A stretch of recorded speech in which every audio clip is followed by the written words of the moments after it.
Cari compatriotti, la Corse vit des heures importantes pour son avenir. Durant la précédente mandature, Corsica Libera a fait adopter par une majorité de l'Assemblée de Corse la plupart de ses propositions pour une réforme importante. Co-officialité de la langue corse, statut de résident, statut fiscal, agenda 21, collectivité unique, demande de révision constitutionnelle, PADUC fondé sur l'identité, l'environnement et la justice sociale, amnistie pour les prisonniers et les recherchés. Toutes ces revendications, nous les avons portées seules durant 40 ans. Elles sont désormais majoritaires à l'Assemblée et au sein de la société corse. Ce qui a fait dire aux adversaires les plus déterminés du mouvement national que nous avions gagné la bataille des idées. Le FLNC en a tiré les conséquences et a décidé, il y a plus d'1 an, sa sortie de la clandestinité, événement de portée historique qui a ouvert la voie à une nouvelle étape de lutte. L'objectif de cette nouvelle étape sera d'obtenir de Paris la mise en application de cette réforme voulue par les Corses, laquelle constitue un véritable projet de société d'essence nationale. Il s'agit à présent de construire un nouveau rapport de force avec le gouvernement français. Dans ce rapport de force, le vote Corsica Libera sera évidemment celui qui pèsera le plus lourd, car notre formation est la seule qui assume pleinement les 4 décennies de conflits qui viennent de s'écouler. Aujourd'hui, les nationalistes unis peuvent gouverner la Corse. Pour notre part, nous, les indépendantistes, y sommes prêts. Gouverner pour commencer l'œuvre de reconstruction nationale. Gouverner pour faire en sorte que notre peuple, seule communauté de droit sur la terre de Corse, demeure maître de son destin.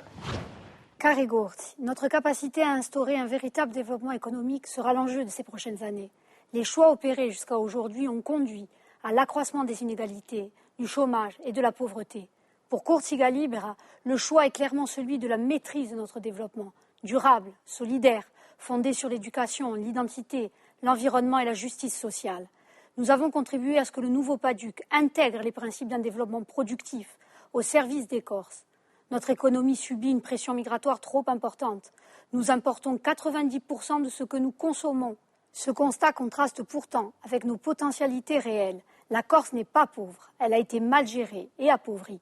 L'indépendance économique est pour nous depuis toujours un objectif fondamental.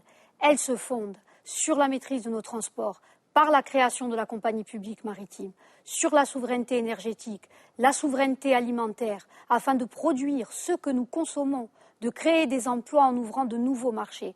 La mobilisation de l'épargne corse permettra la création d'un fonds de garantie pour la mise en œuvre de projets de développement dans les secteurs clés de notre économie.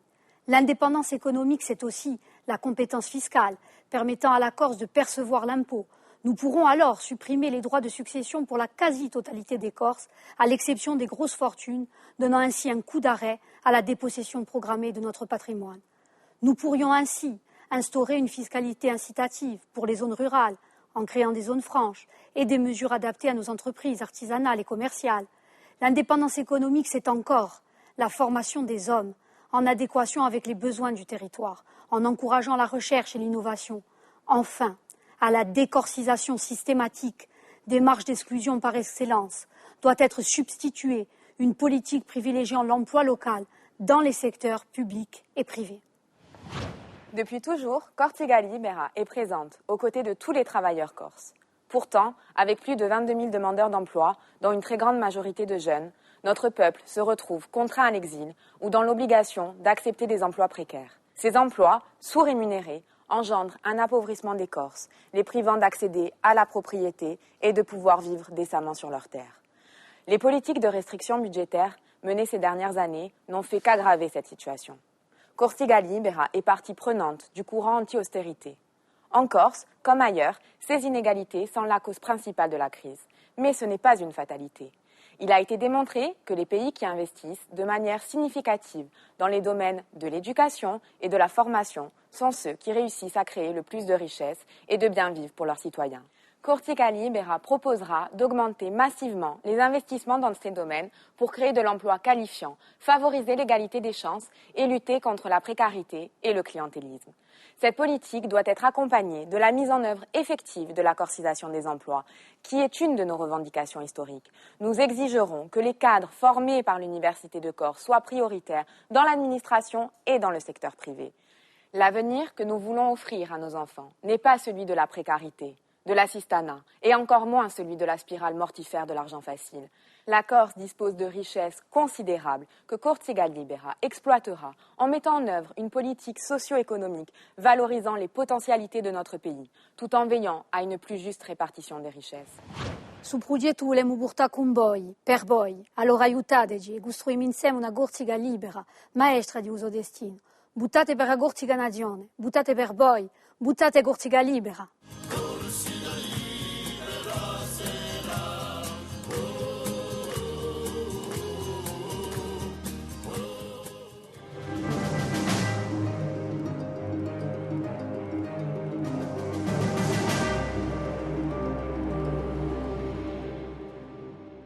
Christophe Cagnoni, vous êtes le directeur d'une maison d'édition. Vous avez été investi par Marine Le Pen pour conduire la liste Front National Rassemblement Bleu Marine aux élections territoriales de Corse. Avant de répondre aux questions de notre programme, nous voudrions connaître votre sentiment sur les événements qui secouent notre pays. D'abord un sentiment de compassion envers les victimes et de solidarité avec leurs familles.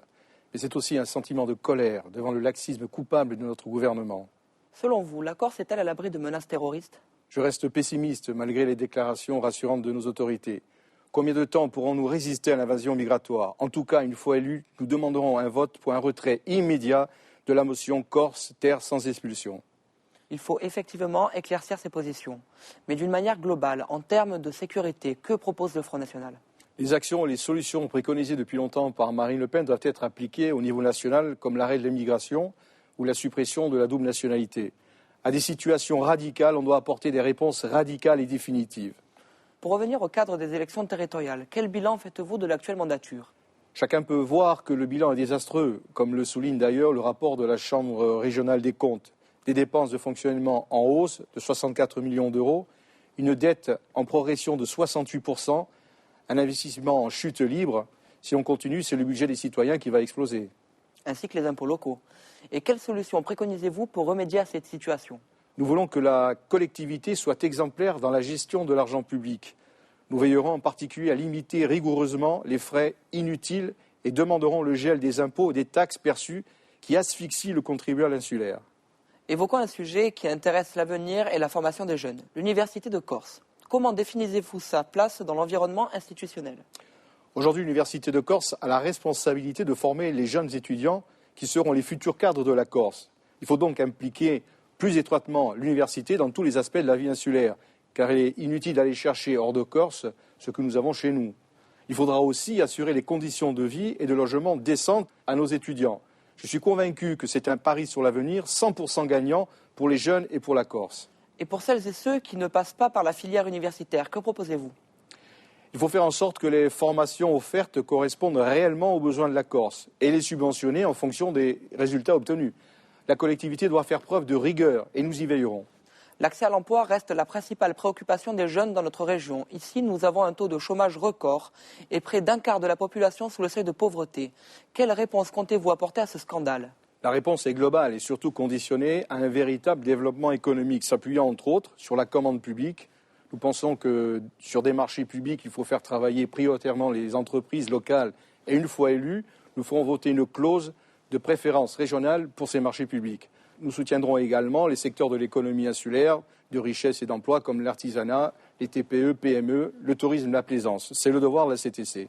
Parlons langue et culture corse. Beaucoup pensent à tort que Marine Le Pen et le Front National sont hostiles aux identités régionales. Que pouvez-vous leur répondre à ce sujet ? Marine Le Pen s'est déjà prononcée pour la sauvegarde et la promotion des cultures et des langues régionales. Je vous propose d'écouter ces propos qui sont sans ambiguïté.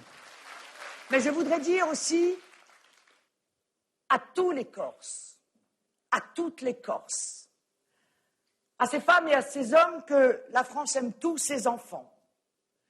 Je leur dis aussi, nous allons vous aider à construire votre région, à donner de l'emploi à vos enfants, mais aidez-nous à construire notre destin commun.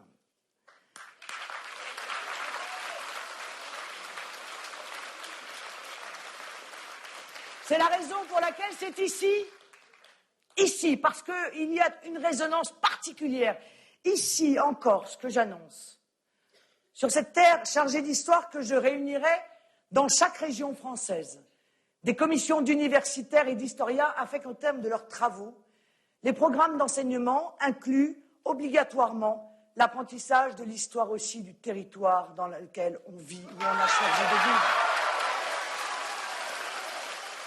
Aujourd'hui, le FN est en réalité le seul et unique garant de la protection de notre identité. Christophe Cagnoni, merci d'avoir répondu à ces questions qui touchent l'ensemble de la population insulaire.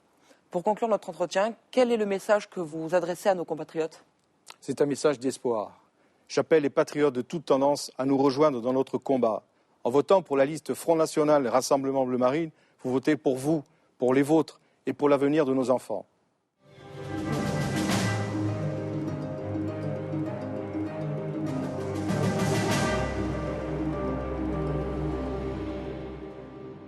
Madame, Monsieur, cari compatriotti, les élections territoriales des 6 et 13 décembre prochains sont décisives. Elles doivent permettre l'émergence d'une majorité alternative au service exclusif de l'intérêt général. Femo Agursiga a vocation à être la force motrice de ce profond changement et à l'incarner dès le premier tour. Ce changement, nous proposons aux Corses de le construire autour de 3 piliers indissociables. Le premier pilier, ce sont les revendications fondamentales du peuple corse, per la riconoscenza di un popolo corso e di suoi diritti. Des générations de femmes et d'hommes ont mené, depuis des décennies, un combat quotidien pour la reconnaissance du peuple corse et de ses droits, pour la moralisation de la vie publique et pour la construction d'une société démocratique et émancipée. Ces idées, hier portées par les seuls nationalistes, sont aujourd'hui partagées par une large majorité de notre communauté. Elles ont donné lieu à des délibérations capitales de l'Assemblée de Corse.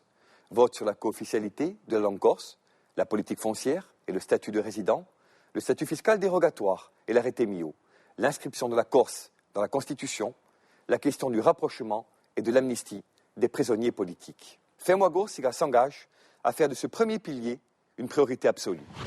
Le deuxième enjeu majeur est le redressement partagé de notre économie, ou riacquisto economico e sociale. Les Corses sont en proie au quotidien à d'innombrables difficultés. Femo Agursiga propose de mobiliser toutes les forces vives de notre île au service d'un véritable développement économique et social. Ce nouveau riacquisto, après celui intervenu dans les années 70 en matière de langue et de culture, est aujourd'hui indispensable.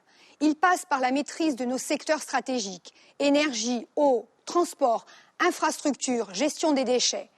Il repose sur un modèle de développement diversifié et équilibré, en rupture avec les logiques de rente et de dépendance qui ont caractérisé notre économie pendant des décennies et conduit à l'échec actuel. Il implique des mécanismes de justice, de solidarité, rompant avec les systèmes qui ont renforcé l'assistance et l'exclusion. Ensemble, nous devons construire une Corse capable de produire, d'investir, d'innover et de générer de nouveaux équilibres sociaux et territoriaux. Femo Agursiga s'engage, là aussi, à impulser, dès les premiers mois de la mandature, ces orientations nouvelles. Insieme a Emudava Campa Democrazia do nostro paese, per noi e per i nostri violi. Femo Agursiga prône un modèle de société fondé sur les valeurs d'humanisme, de justice sociale, de rejet des communautarismes et de tous les intégrismes. La démocratie est aussi une construction quotidienne qui doit se traduire par des pratiques politiques et sociales fondées sur la transparence, l'équité et la solidarité.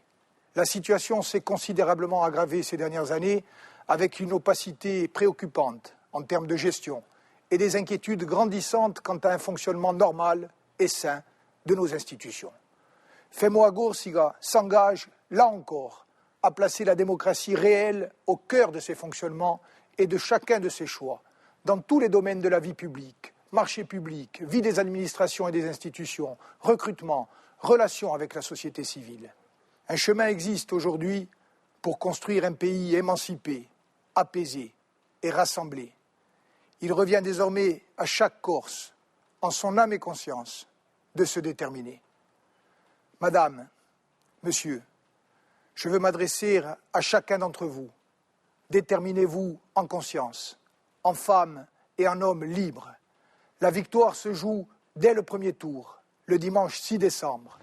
Insieme hemos da costruire una Corsica appaggiata, sviluppata, aperta in tutta l'Europa e il Mediterraneo. La réussite et la victoire sont à portée de main. Le 6 décembre, votez et faites voter la liste Fais-moi Goursiga.